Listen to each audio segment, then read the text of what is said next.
Hello दोस्तों, कैसे हैं आप सब। मैं पूजा सिंह स्वागत करती हूं आपका अपने चैनल एपिक त्रेता युग में। आप सभी को पता ही होगा कि इस दुनिया में 7 लोग ऐसे हैं जो हजारों वर्षों से जी रहे हैं, जिन्हें मृत्यु ने अपने काल में कभी लिया ही नहीं। सही सोचा आपने। आज मैं दुनिया के 7 चिरंजीवियों के बारे में बात करने जा रही हूँ कि वो 7 लोग कौन कौन से हैं और उन्हें ये अमृत का वरदान कैसे मिला। आपके सामने अभी जो श्लोक लिख के आ रहा है, इस श्लोक में आपको कुछ नाम बहुत जाने पहचाने मिलेंगे। ये सातों वही लोग हैं जो चिरंजीवी हैं। तो आइए सबसे पहले शुरू करते हैं हमारे पहले चिरंजीवी से, जो है परशुराम जी। परशुराम भगवान विष्णु के 6वें अवतार माने जाते हैं। परशुराम जी को सारे अस्त्र शस्त्रों और दैविक हथियारों का गुण जानकार माना जाता है। उन्हें हम वन मैन आर्मी भी कह सकते हैं। वे भगवान शिव के बहुत बड़े भक्त थे। परशुराम जी का उल्लेख रामायण और महाभारत दोनों में मिलता है। उनके पिता का नाम जमदग्नि और माता का नाम रेणुका है। माता रेणुका ने 5 पुत्रों को जन्म दिया, जिनके नाम क्रमशः वसुमान, वसुषेण, वसु, विश्वासु तथा राम रखे गए। राम की तपस्या से प्रसन्न होकर भगवान शिव ने उन्हें फरसा दिया था, इसीलिए उनका नाम परशुराम हो गया। क्या आपको पता है, उनका जन्म वैशाख मास के शुक्ल पक्ष की तृतीया को हुआ था और इसी दिन अक्षय तृतीया मनाई जाती है। परशुराम जी का जन्म समय सतयुग और त्रेता का संधिकाल माना जाता है। माना जाता है कि आज भी महेंद्रगिरी पर्वत पर परशुराम जी घोर तपस्या में लीन हैं। कल की पुराण के अकॉर्डिंग जब कलयुग के अंत में विष्णु जी कल की अवतार में पृथ्वी पर आएंगे, तब परशुराम जी उनके गुरु बन के उनको दुनिया की सारी बुराई खत्म करने में मदद करेंगे। हमारे दूसरे चिरंजीवी हैं ऋषि व्यास।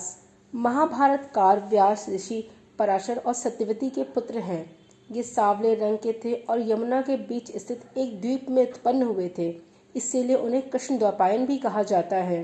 व्यास जी को वेद व्यास भी कहा जाता है, क्योंकि उन्होंने महाभारत, 18 पुराण और भागवत गीता भी लिखी थी। दोस्तों, क्या आपको पता है, हम लोग जो हर साल गुरु पूर्णिमा मनाते हैं, उस दिन वास्तव में वेद व्यास जी की बर्थ एनिवर्सरी है।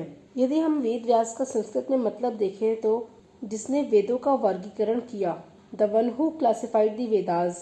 विष्णु पुराण में कहा गया कि वेद व्यास एक ऐसी उपाधि या टाइटल है जो हर युग में विष्णु अवतार में आए हुए वेदा कंपाइलर को दिया जाता है। अभी तक पृथ्वी पर 28 व्यास व्यासों ने जन्म लिया है और महर्षि वेद व्यास 24वें थे। वेद व्यास जी 3 युगों से पृथ्वी पर हैं। त्रेता युग के अंतिम वर्षों में उनका जन्म हुआ, फिर पूरा द्वापर वो जिए और उसके बाद कलयुग के शुरुआती दिनों में भी रहे। उसके बाद वो कहाँ गए किसी को नहीं पता। कई लोग का मानना है कि वो अमर है और कई लोग ये भी कहते हैं कि वो उत्तरी भारत के किसी छोटे से गांव में बस गए हैं। हमारे तीसरे चिरंजीवी हैं कृपाचार्य जी। कृपाचार्य अश्वत्थामा के मामा, कौरवों और पांडवों के गुरु थे।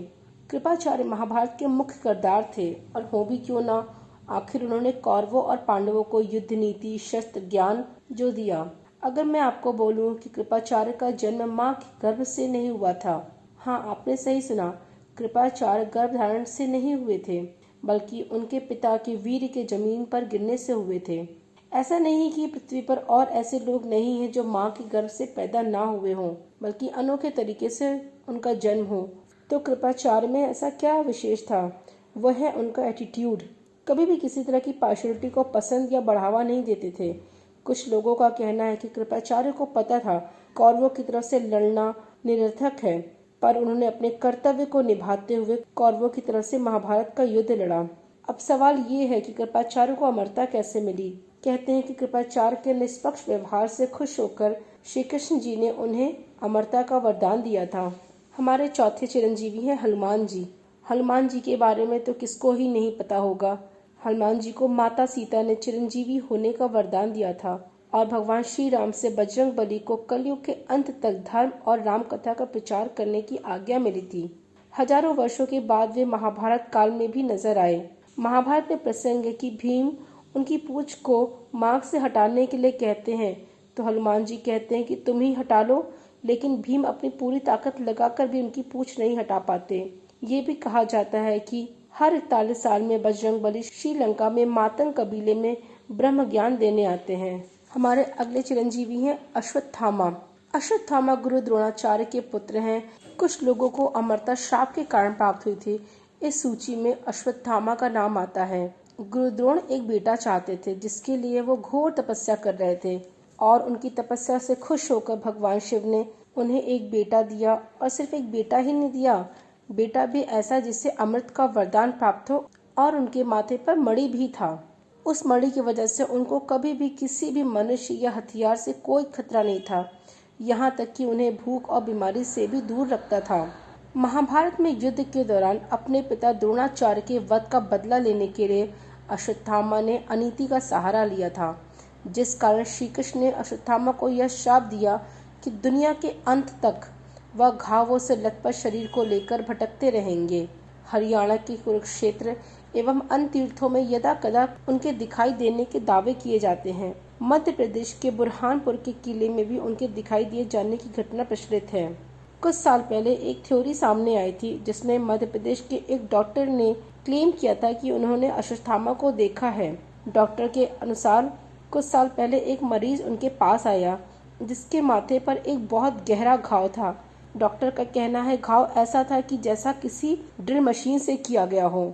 डॉक्टर ने बहुत तरीके से उनका इलाज किया, हर तरह की दवा और ट्रीटमेंट से भी वो घाव ठीक नहीं हो रहा था। तो एक दिन मजाक मजाक में डॉक्टर ने कहा कि आप अश्वत्थामा तो नहीं हैं, और ये कहकर वो पीछे की तरफ मुड़ गए।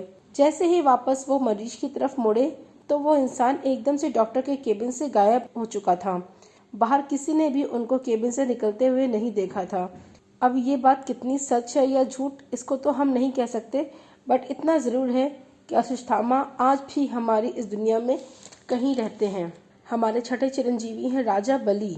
राजा बलि भगवान विष्णु के परम भक्त प्रहलाद के वंशज हैं। राजा बलि के दान के चर्चे दूर दूर तक थे। देवताओं पर चढ़ाई करके राजा ने इंद्रलोक पर अधिकार कर लिया था।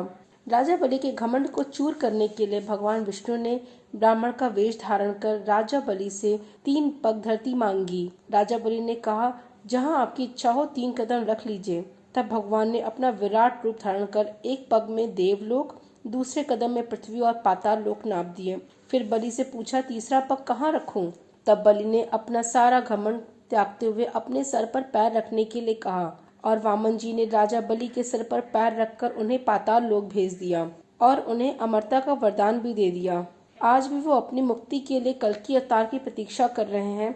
दोस्तों, क्या आप जानते हैं साल में एक दिन राजा बलि पाताल से पृथ्वी पर आते हैं, जिसे हम लोग ओणम के रूप में मनाते हैं।